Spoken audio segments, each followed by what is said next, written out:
Hello everyone, welcome to another episode of Dig Small Engines. Now in the workshop again, as you can see. Now in this episode I'm going to be featuring a Briggs flathead engine that I've worked on in a previous video, 2-3 videos ago maybe, that upon a strip down I discovered we had timing issues. There was a shared flywheel key. I previously serviced the carburetor. Now for an engine to run, whether it's single cylinder, 2 cylinders, 3 cylinders, doesn't matter what, we need 3 things. We need spark, compression and fuel. Now if we're missing one of those three, one of those three of the criteria I just mentioned, your engine's not going to fire. Now this particular engine had timing issues, as I say. So now I want to strip this Briggs flathead down that I've got on the bench behind me. Let's have a look. There she is over there in the valves, and I want to establish exactly how or what has caused these timing issues. Now I have previously put some gasket make around the head. I'd checked the valves, intake and exhaust, they were seated correctly. So I want to get into the nitty gritty of this engine and establish exactly how or what has caused this engine upon the fire up in the previous video, to show that we've got, I think there was about 20 psi compression there. So I want to get into the nitty gritty. It's getting stripped down anyway for parts, so I might as well give you an in-depth look at this engine and what the strip down is going to entail. So I'll put you on a bit of time lapse initially, because obviously the carb's got to come off and the exhaust, the engine shrouding, and when we get into the nitty gritty of getting the camshaft out and looking at the piston and the valves, I'll come back to you. So I'll see you in a minute.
So there we have it, friends. The Briggs flathead stripped down to just its carcass and block. The one thing I did notice when I did check the valve clearances initially, the valves weren't sticking, but on closer inspection, the intake, I don't know how well you can see in there, there's a lot of debris.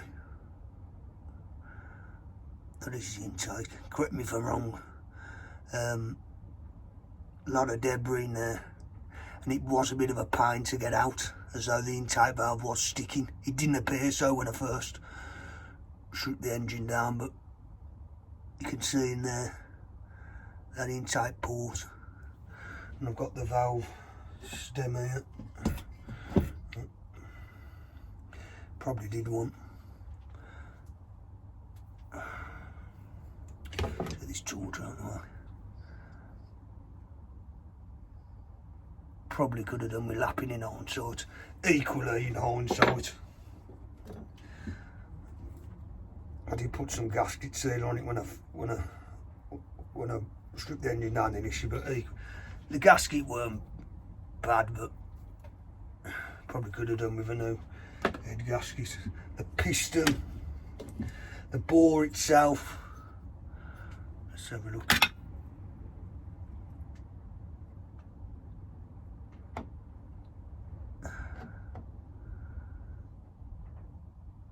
Not sure how well you can see that. Obviously, there's a bit of scoring in there as well.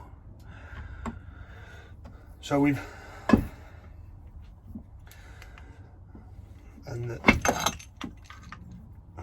I mean,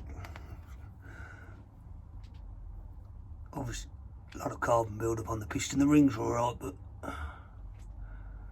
this.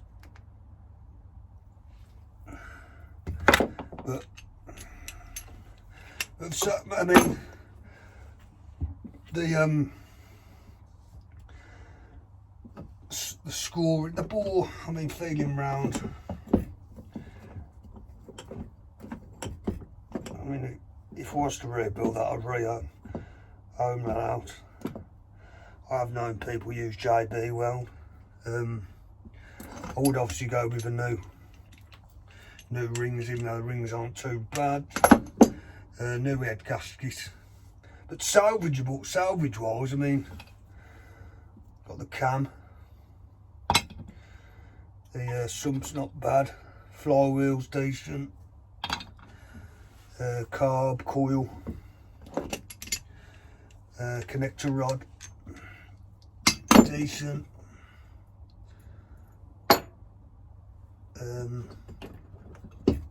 Crank wants a clean up, but be decent. So there's plenty of bits and pieces I'm gonna. Obviously, I'll strip the engine down anyway for parts, but while I was doing it, I wanted to see exactly why. In the video a few videos back, sorry, why exactly I had no compression on this engine. I initially thought timing issue, but after I resolved the timing issue, we saw in the video there's about 20 psi compression, which is why we weren't getting the engine to fire over. But I mean, the purpose of this strip down is obviously for parts, but I wanted to diagnose as well exactly why I'm getting no compression. And it's quite apparent that that intake valve was sticking slightly, which I didn't pick up on initially, and a bit of scoring in the bore. You might not have been able to see, but I could make it out. And I probably should, in hindsight, should have changed the gasket, like I say. But I plenty of parts there to part out on one of the various selling sites. While I'm here, I've also received a sticker today off my mate Rosa Boy. Now, if you haven't got him, very nice man. Also into the small engines. Go and check him out. That'll be going up on the sticker wall. And apart from that, I'll be loading. There'll be plenty more to come from myself in terms of small engine works, reviews, etc. So I hope everybody's well. Take care, and I'll see you in the next one. Ta-ra for now.